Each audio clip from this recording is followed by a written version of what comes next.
Salut à tous et bienvenue dans la première partie de l'épisode final sur le Brexit. Alors tout d'abord, je vous annonce qu'on va changer de formule pour rendre tout ça plus croustillant. Au lieu d'analyser les JT jour après jour, ce qui créait certaines lenteurs et des répétitions, j'ai fait un tri pour ne sélectionner que les thèmes majeurs des médias après le Brexit. Alors bien sûr, j'ai essayé de respecter au maximum la chronologie des événements, mais dans tous les cas, vous verrez que chaque extrait vidéo sera daté, justement pour éviter qu'on se perde dans cette chronologie. On a donc une dizaine de chapitres dans lesquels j'ai rassemblé et synthétisé les propos des journalistes, des experts, des politiques, etc. Alors par contre, vous vous en doutez, en raison de la masse énorme d'informations qu'il a fallu synthétiser et mettre sous des étiquettes assez générales, cette vidéo a été extrêmement compliquée à écrire, d'autant que j'ai voulu dire beaucoup de choses. Donc il faut voir les chapitres comme des espèces de blocs indépendants, et si certains s'enchaînent de façon à peu près cohérente, pour d'autres on passera du coq à l'âne sans transition, mais bon, c'est normal. Il y aura aussi quelques grosses digressions par endroit, j'ai voulu saisir toutes les occasions tendues pour dire certaines choses qui sont pas forcément en rapport avec le traitement médiatique du Brexit, mais qui sont pertinents quand même, surtout dans le chapitre sur la démocratie et les élites, qu'on verra en deuxième partie. Attaquez, sinon au lion. Ouais, cette introduction est suffisamment longue. Allez, hop. Mes amis, croyez-moi, et là je m'adresse surtout aux plus jeunes d'entre vous, s'il y a bien une chose que j'ai apprise au cours de ces 18 années d'errance, rien n'est plus important dans la vie que la télévision. Rien. Regardez-la aussi souvent et longtemps que possible avant de mourir. Faut vraiment rien avoir à foutre de sa vie, quoi.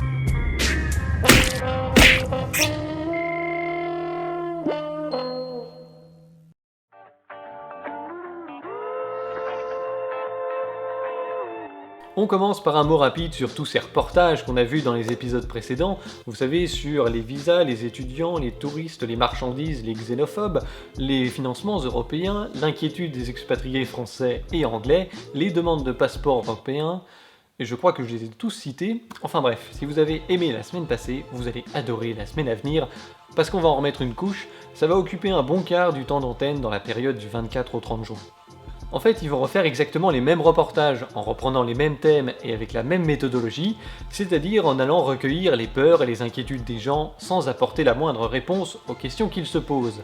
Mais en pire. Alors rassurez-vous, on va pas les voir, c'est les mêmes, ce serait chiant, mais par contre, pour vous montrer qu'on est monté d'un cran dans l'hystérisme, je vous ai sélectionné les meilleurs hyperboles de la semaine.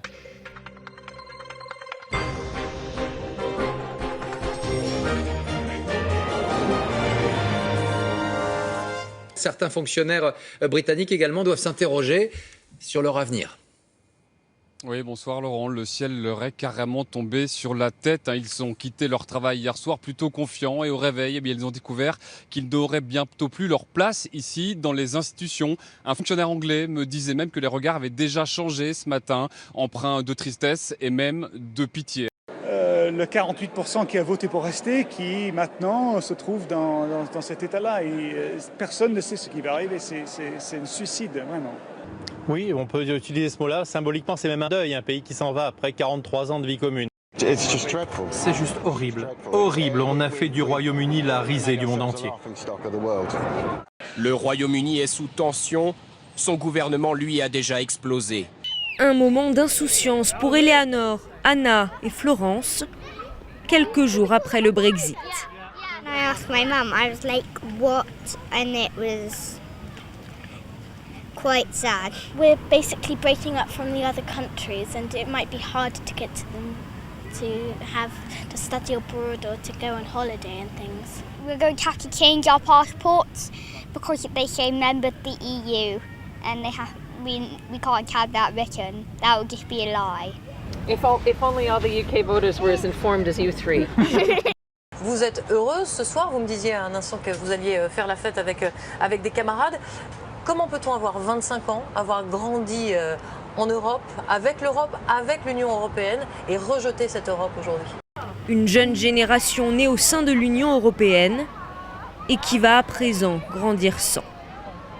Je cherche à épouser une femme avec un passeport européen. Je ne peux pas vous payer puisque la livre sterling ne vaut plus rien, mais je sais faire une formidable tasse de thé. Le Brexit, c'est un deuil, un suicide. Les Anglais sont la risée du monde, on les regarde avec pitié, leur gouvernement a explosé. En même temps, on les avait prévenus.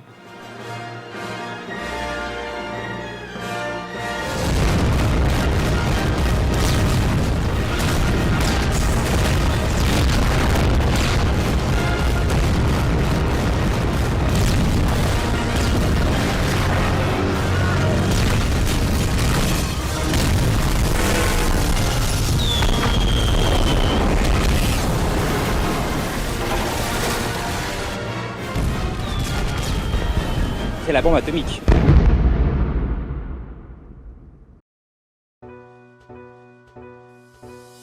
Autre florilège, celui des dichotomies qui vont servir à décrire le profil type des électeurs. Vous vous rappelez, j'en avais déjà parlé dans l'épisode précédent. En gros, c'est les jeunes citadins éduqués pro-Europe contre les vieux ruraux imbéciles pro-Brexit.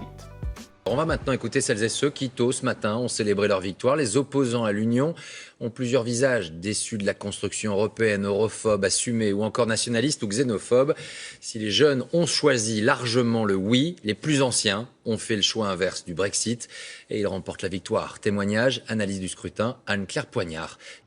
Un référendum qui creuse l'écart entre Londres, la très européenne capitale britannique, et les campagnes plus eurosceptiques. Division aussi d'une génération à l'autre, entre les jeunes qui ont massivement voté pour le maintien dans l'Europe et les électeurs de plus de 50 ans qui ont largement opté pour la sortie.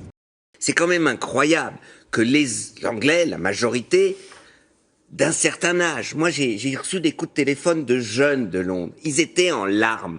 I feel like we're watching the stirrings of fascism in Europe again, and I genuinely never thought it would be my country that did that.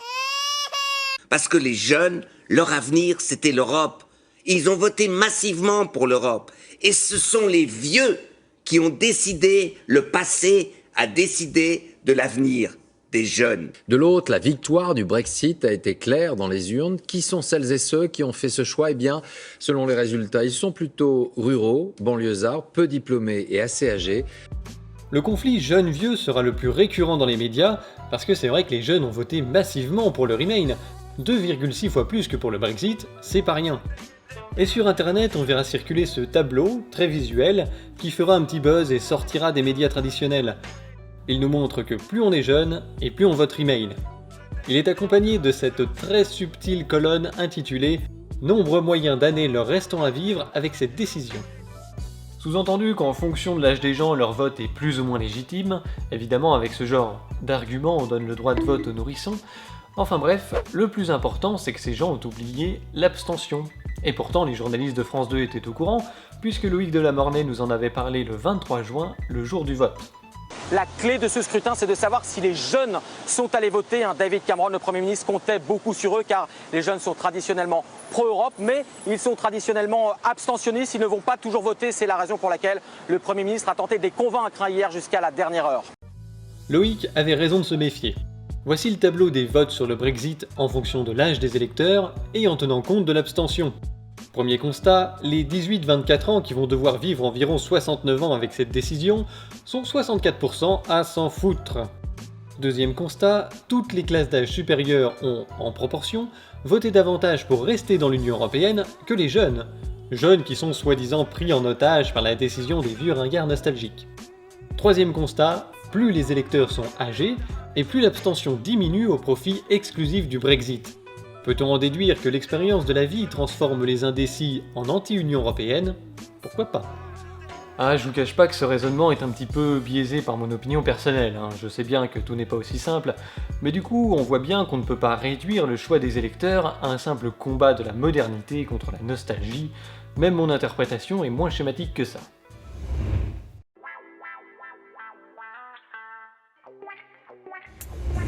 À l'annonce du résultat du Brexit, les journalistes ne sont pas les seuls à en avoir chié dans leur froc, les politiques aussi se sont déchaînés. Là non plus, je vais pas vous passer d'extrait, parce qu'en gros, au JT, ils disent tous à peu près la même chose. Ça commence par une avalanche de phrases types, du genre « L'Europe s'est éloignée des peuples, il faut recommencer à expliquer l'Europe, faire de la pédagogie, il faut remettre le projet européen sur les rails, il faut relancer l'Europe, etc. etc. » Et là-dessus, ils te proposent tous une autre Europe. Une réforme, on sait pas toujours très bien laquelle, d'ailleurs au JT ils ont jamais le temps de l'expliquer, mais elle va tout arranger, c'est certain, et on va glisser onctueusement dans une utopie enfin réalisée. Alors évidemment, ils ont chacun leur projet d'autre Europe, ça veut dire qu'ils sont déjà pas d'accord entre eux sur ce qu'il faut faire au niveau français, mais qu'ils pensent pouvoir l'imposer à 27 autres États. Sachant qu'il faut l'unanimité des États membres pour pouvoir modifier un traité, qu'est-ce qui se passe s'il y en a un qui refuse? On sait pas, y a jamais de plan B. En fait, ils se comportent tous comme s'il suffisait de voter pour eux et qu'ensuite tout leur serait servi sur un plateau d'argent. Vous me posez la question ou Il pas? était en train de dire que la France a un poids bien plus Mais fort que cela. enfin, tu représentes 18% de l'économie. Qui va nous dire non? Qui va oser nous dire non? Bon, alors je lui dis, écoutez, c'est où comme je dis, on discute sérieusement, mais c'est fini la période précédente. Alors vous avez le choix. Ou on s'arrange pour une autre politique européenne. Ou quoi? Ou.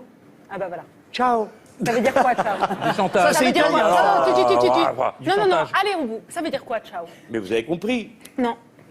Non, je suis lente. Mais parce que je crois que vous ne raisonnez pas en termes de rapport de force. Vous appartenez à une génération qui croit que la vie, tout se règle sans décibels, Oh. avec des arguments rationnels. Oh. Les Allemands et nous avons chacun des intérêts. Madame Merkel est la tête la plus rationnelle de toute l'Europe. Madame Salamé, pourquoi je vous ai parlé des rapports de force? Parce que quand je vais dire à Madame Merkel, cette affaire est terminée, elle ne peut pas me dire non. Parce que je suis la France. Et pourquoi je vous demande? D'accord. Et donc je elle va lui dirai, vous dire et si oui. j'avais été... Et donc elle va vous dire oui. Et elle cédera. Parce que la France est forte, c'est Oui, ça? elle cédera. Bon, ok, mais même si Merkel dit oui, on fait quoi de l'avis des 26 autres États qui ont tous le même pouvoir de blocage que l'Allemagne sur une possible modification des traités? En fait, Mélenchon mise tout sur le rapport de force créé par la menace d'une sortie de la France de l'Europe. J'ai intérêt à ce que ça se sache, que ma formule, je l'appliquerai. Entre la souveraineté des Français et l'euro, je choisis la souveraineté des Français. Alors on comprend qu'il ait intérêt à ce que ça se sache pour que sa menace soit crédible, mais si malgré tout il n'arrive pas à obtenir l'accord des 27, va-t-il vraiment faire passer la souveraineté des Français avant l'euro, ou est-ce que ce n'est qu'une formule? Madame Salamé, c'est toujours la même affaire, Mais c'est allez-y. fou quand même. Est-ce que vous sortiriez de l'euro, oui ou non, si vous êtes Mais président? madame- Pourquoi vous ne répondez pas à cette question? Mais oui, mais comment Oui. je peux vous le dire plus clairement? Oui, c'est oui, on Écoutez-moi, sortira de l'euro. non. Quand vous dites Madame Le Pen... Je pense qu'ils n'ont pas compris.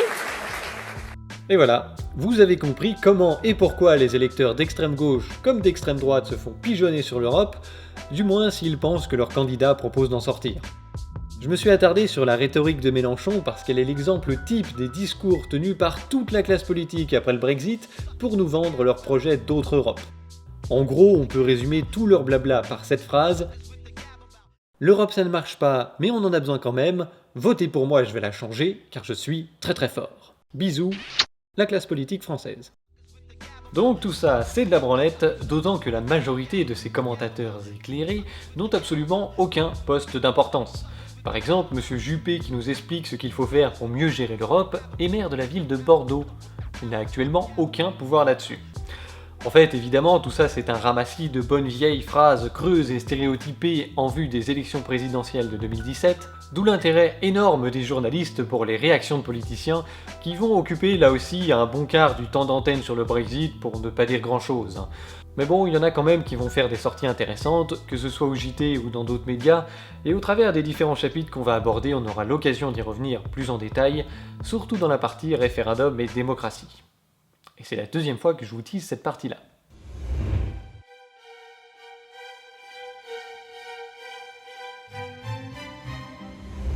Sans transition, la panique financière, on nous l'avait promis en cas de Brexit, mais on nous avait dit aussi que les bourses remontaient, signe que les marchés semblaient parier sur une victoire du Remain. Alors, quand ils se sont rendus compte que le pari était perdu, patatras, le bain de sang. Ah, on peut le dire, les marchés financiers ont été les premières victimes de ce crime. Ouais, ce sont les marchés financiers qui ont été les premières victimes de cette décision britannique. Plusieurs places financières ont vécu un Black Friday, un vendredi noir. Vous le voyez, à Paris, moins 8%, la clôture, moins 12 à Milan, idem à Madrid, moins 6 à Francfort. Ironie de l'histoire, seul Londres résiste. La vie au sein des salles de marché, Sophie Lançon, Françoise Vallée avec Alexis Jacquet. La panique dans cette salle de marché londonienne. Le Brexit est officiel. La bourse de Londres vient d'ouvrir et la chute est brutale. Moins 7%.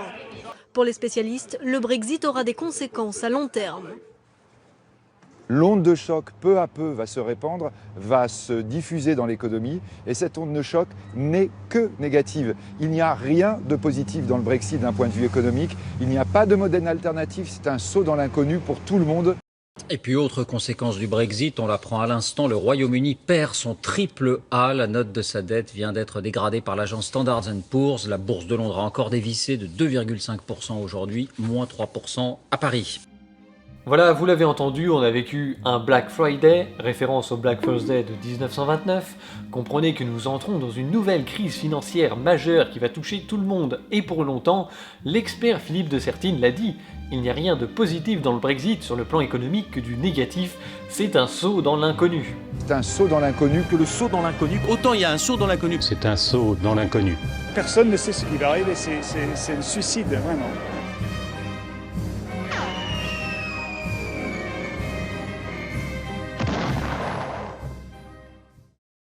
Devinette. Vous savez pourquoi on ne nous parle plus de la chute de la bourse après le 27 juin ? Vous allez voir, je vais vous montrer ce qui s'est passé à l'aide de 3 graphiques de nos fameux indices boursiers. Alors par contre, comme je préfère les afficher en chandelier japonais parce que c'est plus clair, il faut d'abord que je vous explique ce que c'est, mais vous allez voir, c'est très simple, très rapide.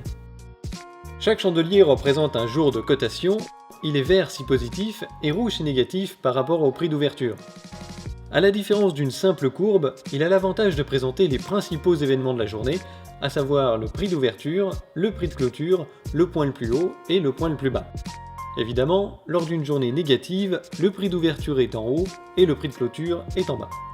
Ceci étant dit, passons maintenant aux choses sérieuses et voyons ce qu'il en est de cette grave crise financière de long terme avec le graphique du CAC 40.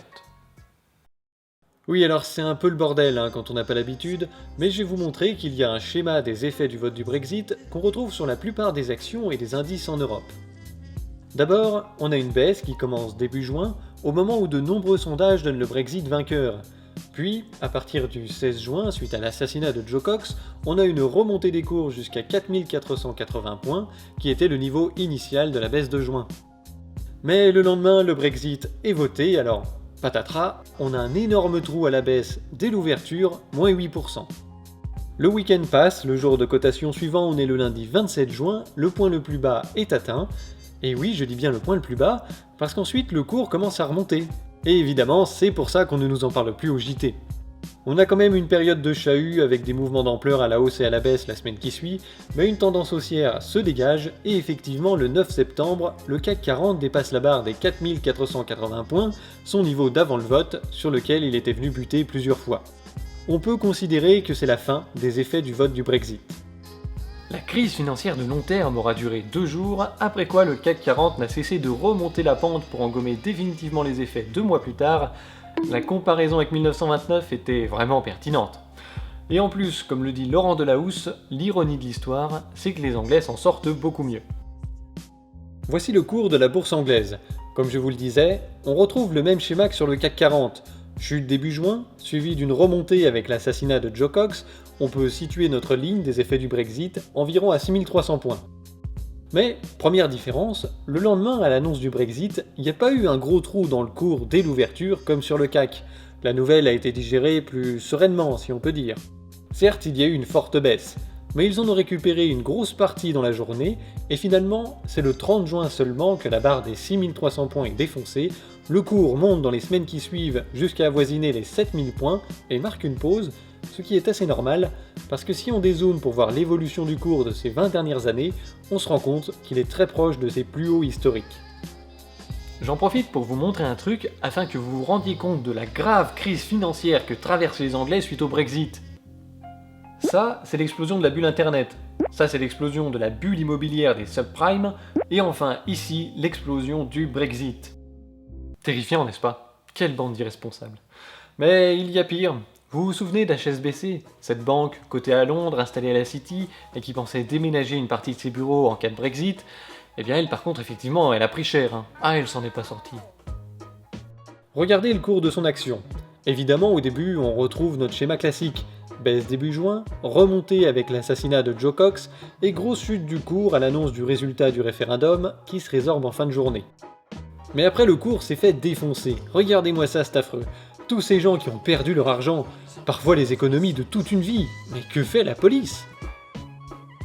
Du 24 juin au 11 septembre, l'action HSBC a grimpé de plus de 30% pour atteindre 581 livres, son plus haut niveau depuis un an. Voilà. L'onde de choc, peu à peu, va se répandre, va se diffuser dans l'économie, et cette onde de choc n'est que négative. Il n'y a rien de positif dans le Brexit d'un point de vue économique, il n'y a pas de modèle alternatif, c'est un saut dans l'inconnu pour tout le monde. Alors, il est où le Philippe de Sertine avec son onde de choc négative? Hein? En PLS dans un coin? Probablement. Mais bon, c'est pas grave. Nul doute que ça ne l'empêchera pas de revenir dans l'émission C'est dans l'air, nous donner son avis si précieux sur l'économie. Cela dit, il n'a pas été le seul à tirer des conclusions hâtives de cette crise financière qui a duré 2 jours. Le 28 juin, le magazine Le Point a publié un article nous expliquant que le Brexit plombe les milliardaires. Les 400 personnes les plus riches de la planète ont perdu plus de 120 milliards de dollars. Oh mon Dieu, on va les plaindre. Ah, rassurez-vous, même après ça, ils sont encore milliardaires. En plus, l'article est malhonnête parce qu'il va sans cesse présenter comme une perte, ce qui est en fait une variation du patrimoine de ces personnes à cause de la chute du cours des actions les 2 jours suivant le Brexit. Ce dont ils se foutent très probablement puisque ces gens ne sont pas des hedge funds spéculatifs, ils détiennent des actions à long terme pour contrôler des entreprises et percevoir des dividendes. Le prix des actions importe pour différentes raisons, mais cette chute à court terme les intéresse peu puisqu'ils ne comptaient pas les vendre. En plus, comme on l'a vu, les cours ont rapidement remonté, mais cette fois-ci, Le Point s'est bien gardé de faire un article pour nous expliquer que les 400 personnes les plus riches de la planète ont non seulement récupéré leurs 120 milliards, mais qu'en plus, elles sont en train d'accumuler de nouvelles plus-values latentes, notamment sur la bourse de Londres, qui était censée se faire massacrer. Alors il y a quand même un truc qui a baissé, c'est la livre sterling, une dizaine de % par rapport à l'euro, une quinzaine par rapport au dollar, d'autant que ce décrochage survient alors que la livre baissait déjà depuis plusieurs mois. Les médias vont se focaliser sur les effets négatifs de cette baisse, évidemment, en nous disant que le prix des produits importés va augmenter, et donc que les Anglais seront plus pauvres et vont nous acheter moins de choses, mais ils vont oublier les aspects positifs. Les journalistes des grands médias vont découvrir à la mi-août que le Brexit a boosté le tourisme au Royaume-Uni. Grâce à la baisse de la livre, c'est devenu une destination 10 à 15% moins chère pour les étrangers qui ont profité d'une sorte de subvention grâce au taux de change. D'ailleurs, le même mécanisme explique sans doute une partie de la hausse des actions anglaises après le Brexit. C'est en somme ce qu'expliquait Charles Gave le 1er juillet, qui relativisait les conséquences de la chute de la livre sterling et recommandait d'acheter la bourse anglaise devant un journaliste médusé. Aujourd'hui, l'Europe n'est plus légitime. Voilà ce que j'essaie de dire. D'accord, l'Europe n'est plus légitime. C'est quoi la suite? C'est quoi la suite avec une Grande-Bretagne isolée et affaiblie économiquement, peut-être un peu durablement quand même, et puis effectivement... Je n'ai jamais vu un pays affaibli par un accroissement de sa liberté. Ouais. Jamais. Ça n'existe pas dans l'histoire. La monnaie est au plus bas depuis 35 ans. Hein, qu'est-ce que ça peut foutre, la monnaie? C'est un prix comme un autre. C'est un prix comme un autre, d'accord, effectivement. Ça rend les entreprises, ça rend les entreprises anglaises plus compétitives, c'est tout ce que ça fait. Donc ça veut dire que selon vous, là, faut acheter la bourse anglaise. Le rejet d'Europe va s'imposer à peu près partout. Mais c'est automatique puisque vous êtes en train de violer les nations. D'accord. Bon, qu'est-ce que comment vos réactions, Éric Heyer, Laurent Wronski, à ce discours assez sombre? Au-delà de la bourse sur le plan économique, le Brexit avait aussi suscité de nombreuses inquiétudes. Par exemple, George Soros nous avait promis l'apocalypse économique mondiale en cas de Brexit, et les économistes de l'agence de presse Reuters avaient prévu une augmentation de 9500 demandeurs d'emploi au Royaume-Uni s'ils quittaient l'Europe. Mais bon, finalement, en août, l'Office national des statistiques britanniques a constaté au contraire une diminution de 8600 chômeurs au mois de juillet.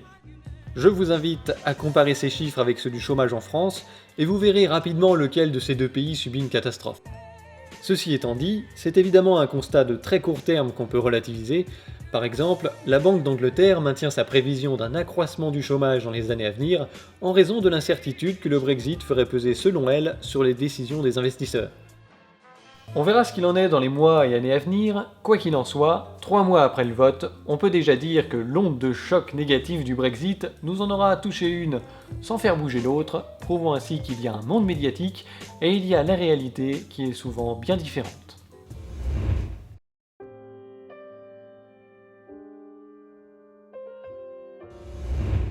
Dans ce monde médiatique où le Brexit ne peut avoir que des conséquences négatives, il apparaît clair pour les journalistes que les gens n'ont pas bien compris la portée de leur vote, et qu'en définitive ils n'ont pas voté contre l'Europe, ce serait stupide, mais contre autre chose, les élites, la politique intérieure, l'establishment, etc.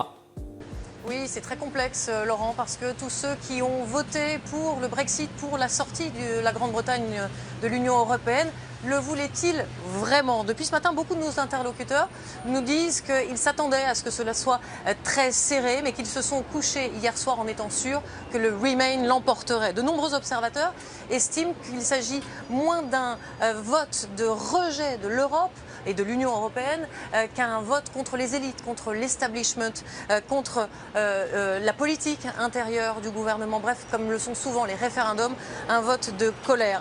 Ce qu'il y a d'étonnant, et Marie Drucker vous l'expliquait il y a quelques minutes, c'est qu'au même moment sur Internet et dans les réseaux sociaux, eh bien, beaucoup d'électeurs qui ont voté pour le Brexit se sont étonnés de cette démission surprise en expliquant qu'ils n'imaginaient pas que les conséquences iraient aussi rapidement et aussi loin. Ça paraissait pourtant évident que David Cameron, qui a porté cette campagne pour l'Europe, ne pouvait pas rester à son poste en étant désavoué par les électeurs. Alors, moi, je crois qu'aujourd'hui, pour rendre l'Europe désirable, il faut d'abord nommer les choses.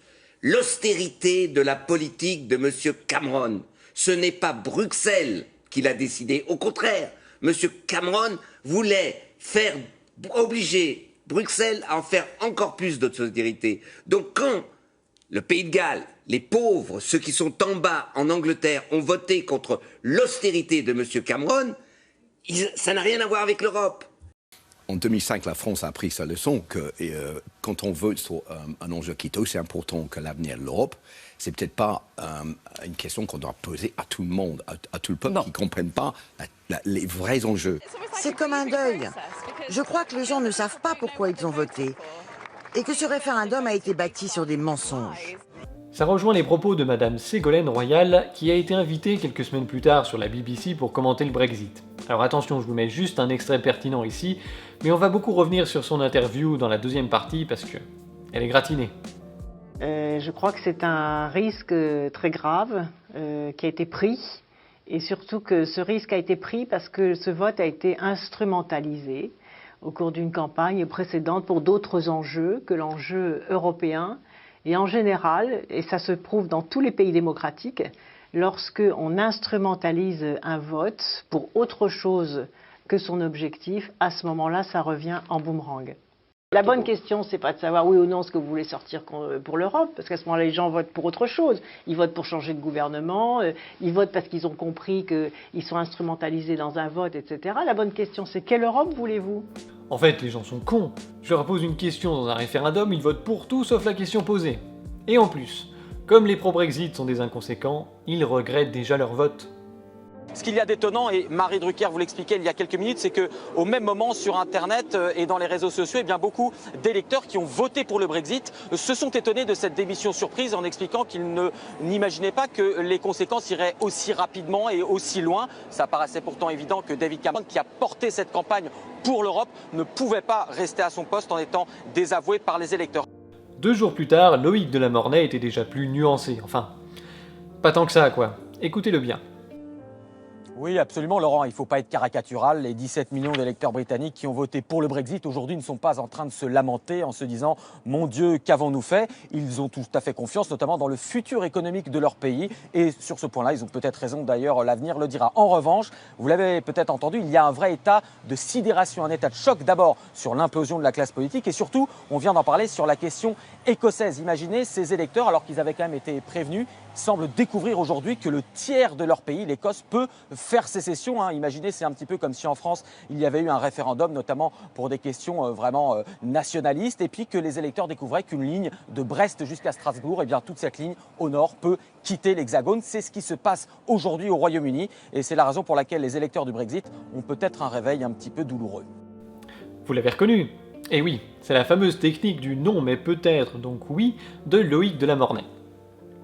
Ouais, avec le recul, j'aurais quand même pu trouver un meilleur nom pour cette figure de style journalistique, je sais pas, peut-être le syndrome de la Mornay. Bon, si vous en avez un, proposez-le dans les commentaires.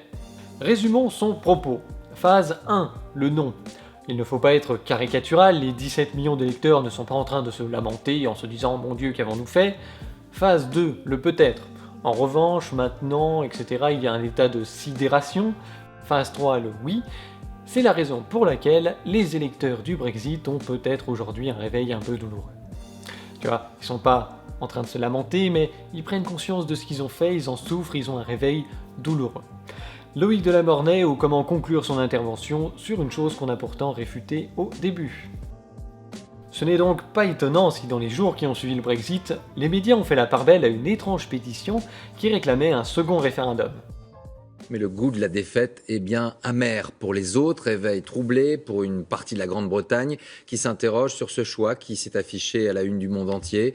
Et certains rêvent même de changer le cours des choses. Le Parlement s'est ainsi vu adresser une pétition qui a déjà rassemblé, je vous le disais, plus de 2 millions de signatures. Leur souhait, obtenir un nouveau vote. Mathieu Boisseau. D'autres réclament même l'annulation des résultats et un second vote. Sur Internet, cette pétition lancée hier rassemble déjà près de 2 millions de personnes. Quant à la pétition réclamant l'annulation du Brexit et la tenue d'un second vote, elle rassemble maintenant plus de 3 millions de signataires, mais reste une action symbolique. À Londres, des voix s'élèvent, parlementaires, intellectuels, pétitions ou rassemblements, comme vous le voyez ici, pour renoncer au Brexit. Un rassemblement est donc en cours en ce moment même. Bonsoir Clément Le Goff, vous êtes sur place. Même s'il y a de l'embarras, tourner le dos au résultat du vote, est-ce une hypothèse plausible ?